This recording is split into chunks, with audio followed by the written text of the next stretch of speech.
Okay बेटा, हम English BA second same के कुछ चैप्टर रीड आउट कर रहे थे। हमारे 3 सेक्शन कंप्लीट हो चुके हैं। आप प्लेलिस्ट में जाकर बाकी सारी वीडियो देख सकते हैं। सेक्शन डी में हमारे जो है द डॉल्स हाउस, एवलिन, ये 2 चैप्टर हो चुके हैं। आज करेंगे हम टोबा टेक्सिंग और उसके बाद हमारे 2 ही चैप्टर रह जाएंगे, द टैबू एंड स्टैंड। और इसी साथ ही आपके टोटली ही सारे चैप्टरों की वीडियो और नोट्स अपलोड हो जाएंगे। और क्वेश्चन पेपर जो है ऑलरेडी मैंने सॉल्यूशन विद जो है वो डाल दिया है। प्लेलिस्ट में जाकर आप उसे चेक कर सकते हो। तो चलो स्टार्ट करते हैं। चैप्टर है टोबा टेक्सिंग। जैसे कि आपको पता है कि गुरु नानक देव यूनिवर्सिटी के अकॉर्डिंग हमेशा ही ऐसे टाइप ही क्वेश्चन आता है। तो इसके लिए हम यही फर्स्ट क्वेश्चन अटैम्प्ट करेंगे, देन आफ्टर हम बाद में शॉर्ट क्वेश्चन आंसर भी करेंगे। क्वेश्चन हमारा आ रहा है, discuss the fixation of the lunatic with a the past and incomprehensions of the present as a psychoanalysis of the masses at the time of partition. देश के विभाजन के समय पागलों का अतीत के साथ स्थिरीकरण और वर्तमान को ना समझ पाने को लोगों ने मनोविश्लेषण के रूप में कैसे व्याख्या की है, इसे बताओ। तो इस क्वेश्चन को समझने पहले हम थोड़ा इसके पास्ट में जाएंगे कि एक्चुअली टोबा टेक्सिंग चैप्टर है क्या और किसके बारे में बताया गया है। टोबा टेक्सिंग जो चैप्टर है वो सदांत हसन मैंटो के लिखा हुआ है। टोबा का वैसे मतलब होता है एक तालाब, पौंड, जहाँ पंजाबी में जैसे छप्पड़ बोल देते हैं। तो टेक्सिंग वहाँ पर ऐसे पानी की सर्विस करता था, तो उसी के रीज़न उसके नाम से ही टोबा टेक्सिंग जो विलेज वो फेमस हो गया। तो ये विलेज अभी भी पाकिस्तान में पाया जाता है।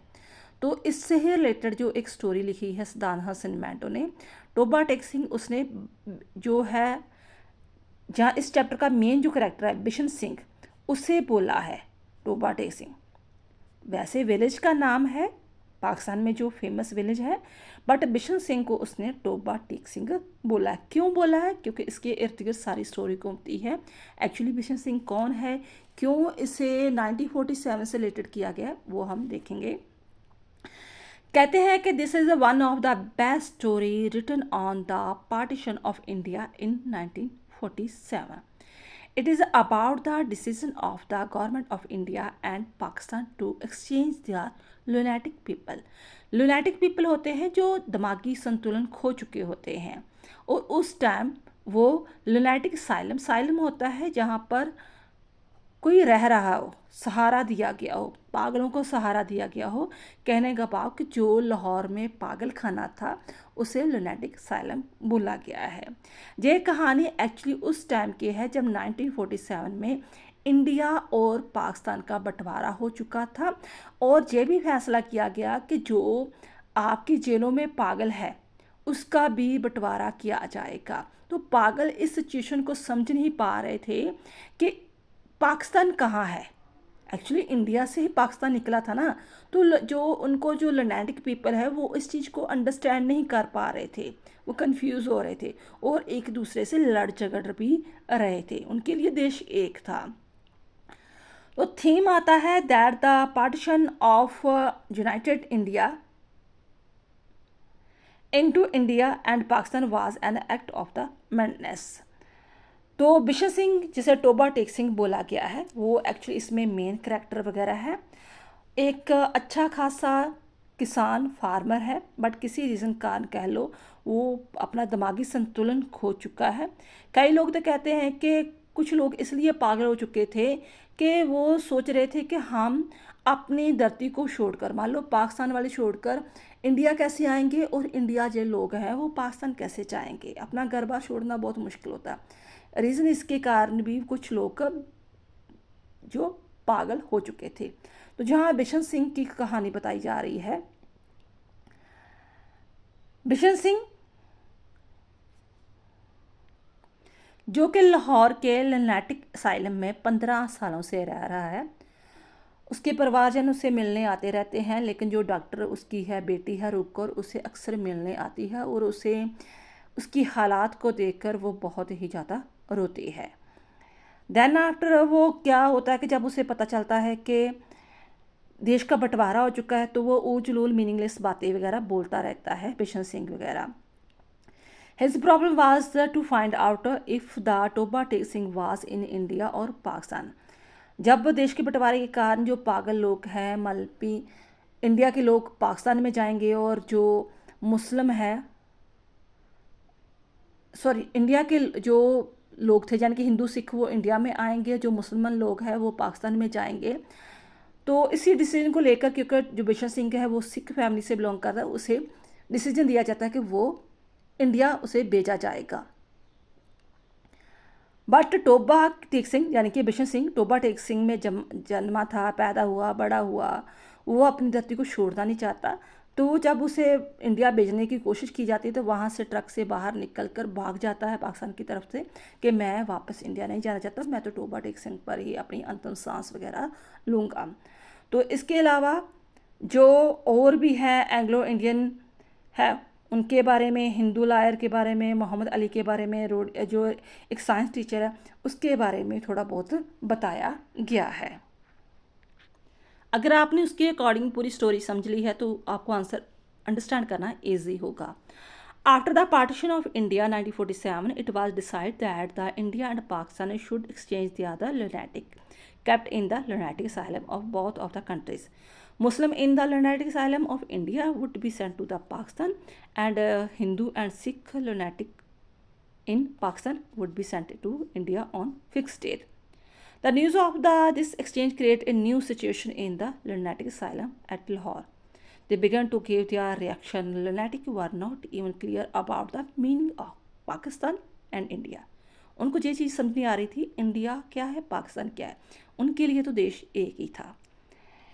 A poor Muslim inmate got puzzled with the talk about the India and Pakistan. He climbed a tree and began to speak of India-Pakistan problems. He came down after some time when the fit of the lunacy was gone. एक तो मुस्लिम इनिमेट जो था इतना पागल हो जाता, इतना puzzle हो जाता कि वो पागल में हताशपन होकर पेड़ पर चढ़ जाता है कि उसे समझ नहीं आ रही कि इंडिया क्या है, पाकिस्तान क्या है। जब उसका जो पागलपन है ख़त्म हो जाता है, लुनासी ख़त्म हो जाती है, तब वो धीरे धीरे फिर पेड़ के नीचे आता था। A Muslim master of science in the subject of radio engineer removed all his clothes. Another fat Muslim from Tashinot used to take a bath 15 times a day. एक मुस्लिम साइंस टीचर था जो ला फेलियर था, radio engineer भी था। वो तो इतना हताश हो गया देश के बंटवारे को सुनकर, उसने अपने कपड़े ही उतार लिए।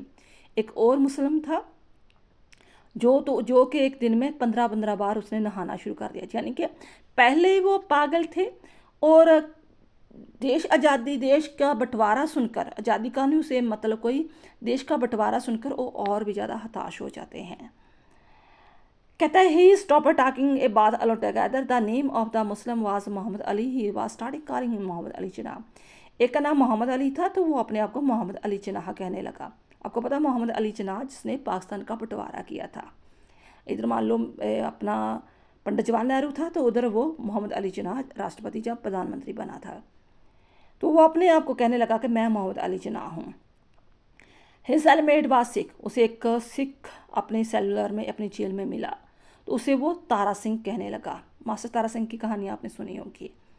तो दोनों में आपस में गाली गलौज होनी शुरू हो गई। तो फिर बाद में बड़ी मुश्किल से उनको दोनों को सेपरेट किया, तो अलग अलग केजेस में बंद किया। A Hindu lawyer was left by his lady love at the Amritsar. He started abusing Hindu as well as the Muslim leader for creating Pakistan. एक हिंदू लायर था जिसकी प्रेमिका ने उसे छोड़ दिया था, तो जब बंटवारे की बात सुनता है तो वो गाली गलौज करने शुरू करता है, मुस्लिम लीडरों को भी, हिंदू लीडरों को भी। एंग्लो इंडियन को अपनी चिंता हो जाती है कि फ्यूचर स्टेटस क्या होगा, कि हमें बाद में एंग्लो इंडियन वो होते हैं जो अंग्रेज़ यहाँ आकर रह गए थे और इंडियन लोगों के साथ शादी कर ली थी, उसे एंग्लो इंडियन बोल देते हैं। कि उनको अब टोस्ट दिया जाएगा कि नहीं, क्योंकि वो सुबह सुबह ब्रेकफास्ट में टोस्ट वगैरह खाते हैं, ब्रेड खाते हैं, कि ज़बरदस्ती हमें चपाती ही रोटी खिलाई जाएगी। Anglo Indian and lunatic in the European world were also worried about their future status. A Sikh lunatic who had been here to the last 15 years said nothing besides the few meaningless words. अब बात हो रही है बख्शीश सिंह की, जिसे writer ने Toba Tek Singh बोला है। The Sikh lunatic asked his fellow lunatic whether the village of Toba Tek Singh was in India और पाकिस्तान। वो पूछता रहता अपने पास साथियों के कि टोबा टेक सिंह जो है बंटवारे में इंडिया के पास रह गया है या पाकिस्तान में है। He had been in the asylum for the last 15 years. Once he was a rich farmer. When he lost his mind, his relative brought him to the asylum. His relative used to visit him in the jail, but after partition, they stopped coming to him. His name was Bishan Singh, but his inmate used to call him Toba Tek Singh. उसका नाम बिशन सिंह था, लेकिन उसके साथी उसे Toba Tek Singh ही बोलते थे क्योंकि वो टोबा टेक सिंह से विलेज से बिलोंग करता था। His daughter Roop Kaur also used to come and meet her father in the lunatic asylum. She wept bitterly on seeing his conditions. There was a lunatic in the asylum who believed he was God. Bishan Singh asked him whether Toba Tek Singh was in India or Pakistan. एक ऐसा भी lunatic था जो अपने को भगवान मानता था। तो टोबा टेक सिंह उसे बार बार पूछता था कि जो टोबा टेक सिंह है यानी कि मेरा विलेज है वो इंडिया में है या पाकिस्तान है। तो वो उसका कोई भी आंसर नहीं देता, उसे बार बार रिक्वेस्ट करता। तो उनको लगता कि शायद गॉड के पास अभी बहुत सारी प्रॉब्लम है, अभी बहुत सारी प्रॉब्लम सॉल्व करनी है, इसलिए शायद मेरा कोई रिस्पांस नहीं दे रहा। वो दिन आ जाता है जब फिक्स डे, जब प्रिजनर जो कैदी होते हैं उनको एक्सचेंज करना होता है, यानी कि जो हिंदू सिख थे वो इंडिया जाएंगे और जो मुस्लिम है वो पाकिस्तान में रहेंगे। तो वो अपने दोस्त फजलुद्दीन को पूछता है कि टोबा टेक सिंह कहाँ है। He told Bishan Singh that all the member of his family has crossed over to India, even his daughter had home. तो ये फजल सिंह कुछ और भी उसे बताता है कि देखो तेरी सारी फैमिली इंडिया में चली गई है, जो तेरी बेटी रूप कौर तुझे मिलने आती थी वो भी इंडिया चली गई है। He wanted to his greeting to convey to the members of his family who had crossed over the India. He then asked Fajruddin if location of Toba Tek Singh was in Pakistan, क्योंकि उससे अपने बचपन जहाँ व्यतीत किया था गांव से अटैचमेंट हो जाती है। तो फिर उसे पूछता है कि जो टोबा टेक सिंह है वो पाकिस्तान में ही है कि जो इंडिया में चला गया है। On the day of the exchange of the lunatic bus roads of the Sikh and Hindu lunatic left the Lahore lunatic asylum, most of the lunatic resist the exchange. They could not understand why they were being uprooted. उनको ये चीज़ बात नहीं समझ नहीं आ रही कि उनको अपनी जड़ों से दूर क्यों किया जा रहा है। जहाँ से मैं पैदा हुआ, बड़ा हुआ, मेरी सारी ज़िंदगी निकल गई है, देश के बंटवारे के कारण हमें अपने गांव से क्यों निकाला जा रहा है, अपने देश से क्यों निकाला जा रहा है। The turn of the Bishan Singh to get down from the bus came. Bishan Singh asked the Indian officer if Toba Tek Singh was in India और Pakistan. Bishan Singh ran towards the Pakistan. It do not want to enter India. वो ऑफिसर से पूछता है कि टोबा सिंह के क्या India में है, तो वो बताता है कि नहीं इंडिया में नहीं है, पाकिस्तान में ही है। तो वो इंडिया वापस ही नहीं जाना चाहता। सोल्जर उसे बहुत मुश्किल से पकड़ता है बट वो उससे अपने आप को छुड़वा लेता है। They let him stand there, वो उसे वहीं खड़ा होने रहने देते हैं। They thought that it was no use forcing him to go India और Pakistan. He dug his feet in the no man's land. The story in psychoanalysis of the masses lunatic and same. तो वो कहता है कि मैं ना India में ना पाकिस्तान में, मैं कहाँ हूँ, नो मैंस लैंड पर, यानी कि मेरा बंटवारा नहीं किया जाएगा। इस प्रकार ये एक साइको एनालिसिस स्टोरी थी जो कि एक व्यंग था राजनीति नेताओं पर कि उन्होंने अपने स्वार्थ को पूरा करने के लिए कैसे देशों का बंटवारा कर दिया। आई होप ये स्टोरी आपको अच्छी तरह समझ आ गई होगी। थैंक्स बेटा।